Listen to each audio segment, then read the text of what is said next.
नमस्कार, प्रणाम और जय हिंद। स्वागत है आप सबों का डैट थिंक लैब्स पर। मैं सुरेश कुमार एक बार फिर से लेकर आया हूं आपके पास कॉम्पोजिशन एंड प्रोपोर्शन।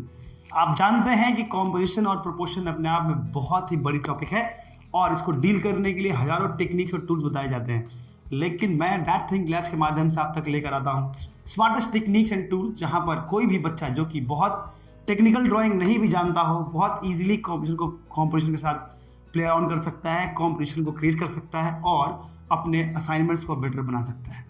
आज की क्लासरूम में हम लोग बात करेंगे वो है कि एक रूम के अंदर किस तरह से हम एलिमेंट्स को प्लेस करते हैं। पिछली क्लास में हमने बात की थी कि कैसे केवल ह्यूमन फिगर और लोगों को प्लेस कर सकते हैं क्लासरूम के अंदर, लेकिन इस क्लास में जो प्लेसमेंट होगी वो सारे अलग अलग ऑब्जेक्ट की हम बात करेंगे और ऑब्जेक्ट की प्लेसमेंट की बात करेंगे। तो आइए हमारे साथ और देखिए कि किस तरह से क्लासरूम में ऑब्जेक्ट की प्लेसमेंट करते हैं in proportionate to each other.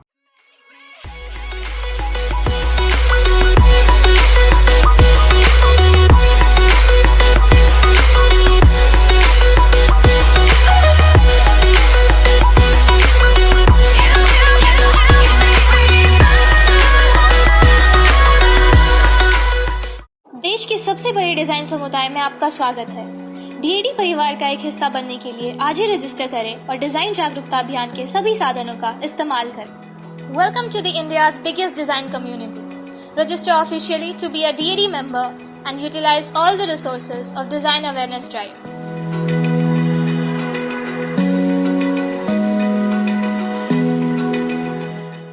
सबसे पहले हम लोग जो प्लान करते हैं वो एलिमेंट्स प्लान करते हैं कि क्या होने चाहिए। इस रूम में मैं आपको दिखाऊंगा कि एक पंखा, सीलिंग फैन, एक आपको मैं दिखाऊंगा कि फ्रिज, उसके बाद मैं दिखाऊंगा एसी, विंडो, सारा कुछ मैं प्लान करके दिखाऊंगा।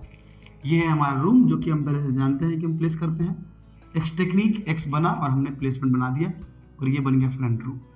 फिर मैंने प्लान किया कि दरवाज़ा इतना बड़ा होगा, जो हम लोग लास्ट क्लास में बात कर रहे थे कि ये है हमारा आई लेवल, हम इस पे जाएंगे और हाई लेवल है। इसके बाद हम यहाँ पर एक गेट बनाएंगे। तो ये गेट हमारा घर का स्टैंडर्ड बन गया। अब सोचिए कि गेट इतना बड़ा है तो इस तरह से गेट सब जगह टॉप जो गेट है, ये जो हमने गेट की हाइट ली है, अगर वही गेट यहाँ बन रही हो, एक गेट अगर यहाँ है तो वो गेट की साइज इतनी बड़ी होगी। अब देखिए हमें करना क्या है, हमें एक टेबल प्लेस करना है इस गेट की हाइट पे। ये हमारा बेस है, यहाँ से हमको टेबल खड़ा करना है। सोचिए कि अगर इस गेट के एक टेबल जब प्लेस करेंगे तो गेट के कितने बराबरी का होगा, टेबल गेट कितने बड़ा होना चाहिए। तो हम धीरे धीरे गेट के यहाँ तक आएंगे और इस पॉइंट से एक लाइन खींच लेंगे। ये है हमारा टेबल का लाइन और ये बन जाता है टेबल। अब देखिए ये हमने तब प्लान किया जब देखा कि ये टेबल इतनी ऊंची है जितना कि एक टेबल यहाँ पे खड़ी है गेट के पास। आप सोच के देखिए कैसे ये सेम टेबल वहाँ पे थी और हमने उसको यहाँ शिफ्ट किया, वो टेबल इतनी बड़ी बन गई। अब ठीक इसी प्रकार यहाँ पे हमें एक फ्रिज बनाना है, तो गेट के ऑलमोस्ट इतना बड़ा फ्रिज होना चाहिए। तो हमने क्या किया कि यहाँ से एक लाइन खींच ली। अब यहाँ पे हम बना रहे हैं फ्रिज। अब देखिए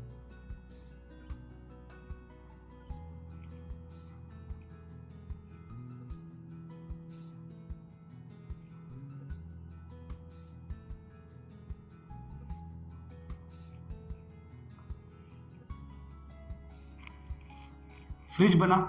अब देखिए इसी रूम में अब इसी फ्रिज को अगर यहाँ शिफ्ट करते हैं हम, तो टेक्निकली ये फ्रिज धीरे छोटा होता जाएगा, छोटा जाएगा। फ्रिज यहाँ होगा तो इतना बड़ा बनेगा। देखिए 2 फ्रिज मैंने खड़ा किया, तो ये किस तरह से ये रूम शिफ्ट होके छोटा होता चला जाता है, टेबल छोटा हो जाता है, प्लेसमेंट हम चेंज करते जाते हैं। हालांकि टेबल की हाइट मैंने अधिक ले ली है, टेक्निकली इतनी बड़ी टेबल होनी चाहिए एक दरवाजे के पास, तो उस हिसाब से ये टेबल और छोटी हो जाएगी और टॉप इस तरह से इसका छोटा हो जाएगा। अब आप देख सकते हैं कि टेबल एक रूम में कितनी बड़ी टेबल होती है एक रूम के लिए। अब देखिए इसी टेबल के पास हमने कुर्सी बनानी है, तो किस तरह से हमने कुर्सी को प्लेस किया, इस टेबल की हाइट पे ही प्लेस कर दी। अब हमें यहाँ सीलिंग फैन बनाना है, तो ये हमारा सीलिंग फैन है, हमने सर्कुलर एक बनाया, इसके अंदर फैन लटका दिया, तो ये फैन बन गया। तो इस प्रकार आप प्लेसमेंट कर सकते हैं। अभी मैं जो बता रहा हूँ उस इतना बता रहा हूँ कि चीज़ों का प्लेसमेंट कैसे करें, आपस में प्रोपोर्शनेट कैसे बनाएं। अब यहीं पर हमने क्या करना है कि ठीक यहीं पर एक चीज़ हम दिखा रहे हैं। थोड़ी देर हम प्लान करते हैं कि इस टेबल को हम कहीं और शिफ्ट कर देते हैं, इसको हटा देते हैं। टेबल को हमने हटा दिया यहाँ से, टेबल को हटा दिया यहाँ से। अब हम क्या करेंगे कि अब एक डाइनिंग टेबल हम प्लान करेंगे यहाँ पर। तो आप देखेंगे कि किस तरह से ये टेबल्स आ रही हैं। लाइंस की आप प्लानिंग करेंगे।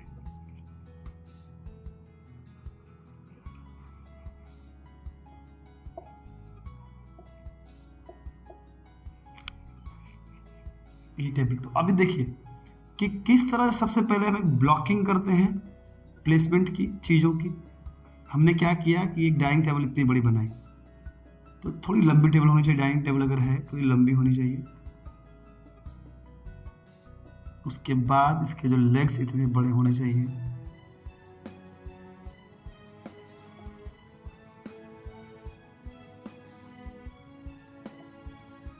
ये लेग्स के प्लान की। अब उसके बाद हम चेयर्स प्लान करेंगे।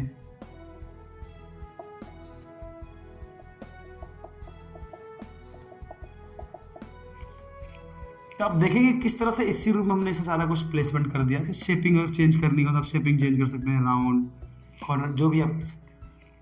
तो एक एक करके एलिमेंट्स को प्लेस करना, अरेंज करना और धीरे धीरे धीरे उसको समझते हुए आगे बढ़ना।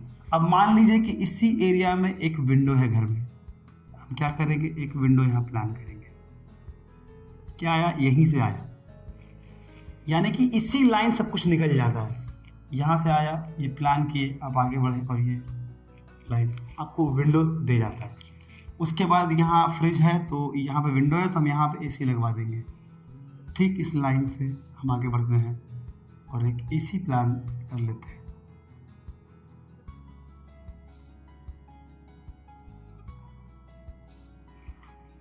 एसी, तो हमने जो बात की थी कि हम एसी, टेबल, चेयर, फैन सबकी प्लेसमेंट करेंगे, ये हमने वो कर दिखाया है।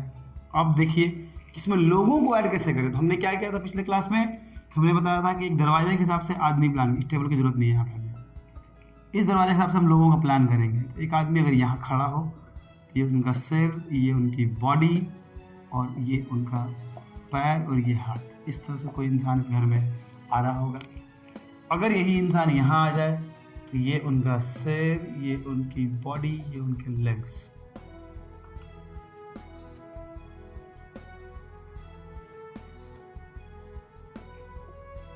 ये हम बात कर दे रहे हैं। अब देखिए किस तरह से दो इंसान, यानी कि दो सेम साइज के इंसान घर में हैं, लोग बैठे हुए हैं। अब देखिए कि यहीं पे मान लीजिए कि एक ये चेयर का हाइट है, तो जो भी चेयर उस टेबल पे हो रही, उस एरिया में होनी चाहिए, इतनी बड़ी चेयर बन जाएगी। ये चेयर जो है इतनी बड़ी बनी यहाँ पे। अब किसी को बैठाना हो तो वो आके चेयर पर बैठ जाएगा ऐसे। एक इंसान चेयर पर बैठा हुआ है, तो किस तरह से सबको आप प्लेस कर सकते हैं, मूव कर सकते हैं। अब जो चेयर पर बैठा है वो जो खड़ा है उससे छोटा होना चाहिए, झुकेगा वो, तो ऐसा हमने प्लान करके इसको बनाया है। अब देखिए किस तरह से आप प्लेसमेंट कर सकते हैं। मेरे जो अभी क्लासेस हैं डैट की, अभी जो हम लोग बता रहे हैं, हम लोग आपको एक सुंदर कॉम्बिनेशन के लिए नहीं बता रहे हैं, हम बस बता रहे हैं किस तरह से आप बिना टेक्निक को समझे हुए भी ड्राइंग कर सकते हैं। और ये मुहिम हमने क्यों चालू किया, क्योंकि लोग डरते हैं, लोगों को लगता है कि पर्सपेक्टिव ड्राइंग बाप रे, कॉम्पोजिशन बाप रे कैसे होगा, उसके डर से आप बाहर निकलिए।